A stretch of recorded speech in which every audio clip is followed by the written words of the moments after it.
Danger Dolan. From imaginary friends resembling people who have died, to an infant that speaks of a fireplace where dead babies go, we count 15 of the creepiest things little kids have ever said to parents and babysitters. Number 15. A person walking around their aunt's house when they spotted their 4-year-old cousin April sitting on the stairs pulling funny faces.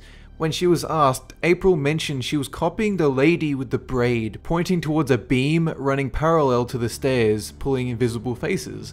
April claimed the invisible woman's braids were around her neck for some reason, hanging by her braid. The funny faces April seemed to be copying were like someone gasping for air. Number 14. A father who had a best friend named Joe that committed suicide. Joe's wife called the father, blaming herself for Joe's death.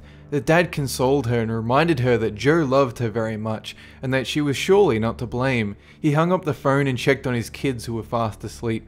He went back downstairs only to come back up and find his son Matty awake, silently weeping on the side of his bed. When the dad asks what's wrong, his son replies, "Rick, it's not her fault. I love her. It's not her fault," and then rolls back onto the bed fast asleep. The father was terrified. Number 13. A mother to a 7-year-old child that claims her son had an invisible friend known as the Captain, an old man with a long beard. The kid told his mum that the Captain informed him when he grows up his job will be to kill people, and that the Captain would tell him exactly who it was that should be murdered. The kid cried, saying he didn't want to kill when he was grown up, but that the Captain said he didn't have a choice, and even worse, he would get used to all the killing after a while. Number 12. A story from Person McNugget, a man and his wife who bought an old house in Western Canada, one time renovating their basement when their friend came around to visit. This friend was alone with their 2-year-old son, who was barely old enough to talk, let alone understand what he was even saying, when the kid took his hand and led him over to the chimney, to which he looked up and said clearly and fluently, "That's where the dead babies go." There was nobody that would have told him that, no older kids to say it as a joke. This 2-year-old kid just said it out of the blue. Number 11. A person's 4-year-old niece who would blame things she did on an imaginary friend, as well as watch Scooby-Doo with her. When asked, the niece explained her mysterious friend was dead, and that she was a police officer just like her father, first meeting her when she was inside her mother's belly before being born. A few months before that time, a policewoman named Tracy had been hit by a train in a town right next to the one that this niece happened to be in, and before she died, she was heavy into Scooby-Doo. Number 10. Between the ages of 2 and 6, this one woman's son would tell her the same story about how his soul picked her to be his mother. In a bright room with people lined up like dolls, a suited man would lead this infant down the line and pick his own parents. At an early age, the kid had a fascination with World War II fighter jets, even describing their individual parts and the region they were used in. Number 9. A person looking after their little cousin from Montana, one who claims to have an imaginary friend he could only describe as the Creeper Man. He claims it lives in his mum and dad's bedroom, watching their whole family all night long for whatever reason. But when the kid was asked about the Creeper Man, he gave a chilling answer.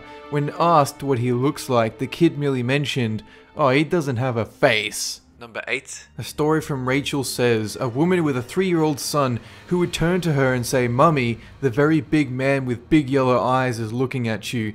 He then pointed at nothing, laughed and said, "He's hiding now. He will come when you are sleeping." Another night the kid said, "I'm not going to be 4, I'm going to die, and you will put me down into the hole. The man told me, and I will be scared, but by then you'll die too and come with me," which is a clear indicator your son is a spawn of the devil. Number 7. One babysitter watched a few kids while their parents were off watching a movie. A pretty simple thing, they just put them to bed and spent the whole night watching TV. The next day, one of the kids told his parents something incredibly strange. That the babysitter had not watched TV all night, that instead they'd stood in the bedroom doorway and stared at the kid for a very long time, smiling. The babysitter was so confused that they didn't even know how to respond to that. Number 6. A story from Amina, a 3-year-old sleeping in her bed when she started screaming. The mother walked in to find out what's wrong, only to hear her kid yelling the words, "Remove the lady from the roof," over and over, pointing towards a corner of the roof.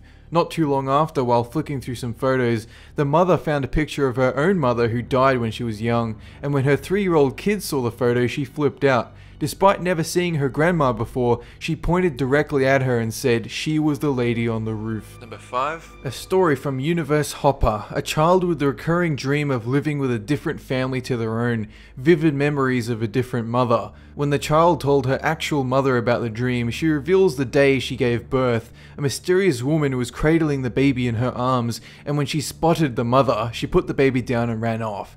The description of this woman lined up with the kid's description of the mother from the dream, and both of them had always felt they belonged to different families, as if their souls had been mixed up. Number 4. This one kid who sleepwalked every night, turning off all the electronics in the house, grabbing all the kitchen knives, aligned them in a circle, sat in the middle and talked gibberish.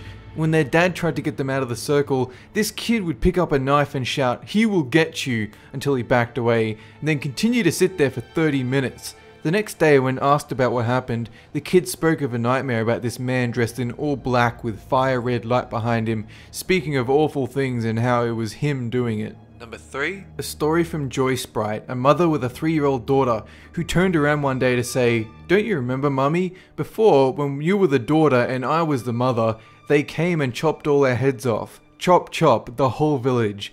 Even though the mother was taken aback and a little shocked, she tried to wave it off, saying, "Fortunately, I don't remember the head chopping." To which her daughter chimed in, "Well, it happened, and I remember it really well," making vicious chopping motions with her hands the whole time. Number 2. A story from Snoelle. A kid's stepfather named Jack, who sexually molested his mother when she was young, excluded from her family's life when she got older.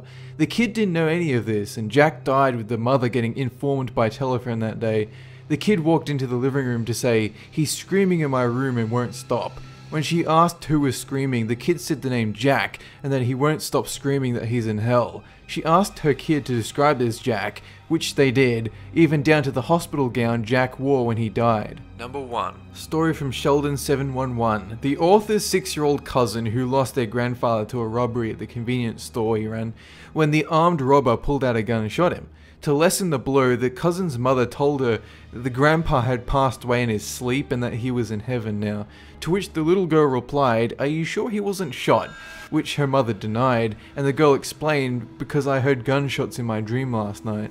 That's it for this countdown, and have a good one!